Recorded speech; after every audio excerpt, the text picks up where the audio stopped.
kung saan namumulaklak ang cherry blossom, pero sa ngayon wala pa. Nag-uumpisan daw po ito ay March 27.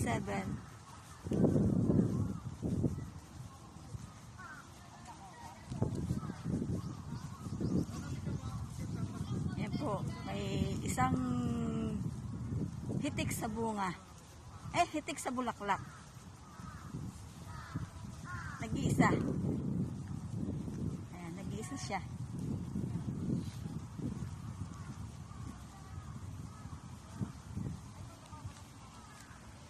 Ayan, marami siyang sa ngayon po ay wala pa.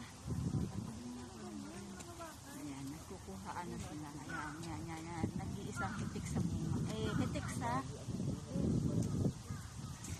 bulaklak. Panay po ang kuha nila. Ano yan? Ano, adik? Ayan lang po ang kanilang ano. Sabi ni ano, Michael. Talagang si Michael. Lagi sila tayo pag nakatalit. Sabi mo, nagsila ng babae yun. Ayan, nag-iisa-isa sila nagkukuha ng picture. Sinasyaga nila yung nag-iisang puno ng cherry blossom. Wala silang alam-alam. Ang maliit mo.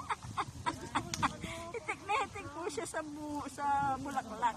Nag-iisa. Ayan. Nag-iisa siya. Hitik po siya sa bulaklak. Ako walang picture eh. Pag ako nakalasi, ano, mag-picture.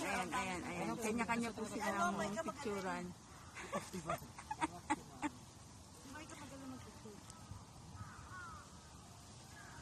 Ay, daw pinicturean nito sa'yo. Ayun, may nagre-reklamo pa po, hindi daw po siya pinicturean. Sinaga po yung isang puno.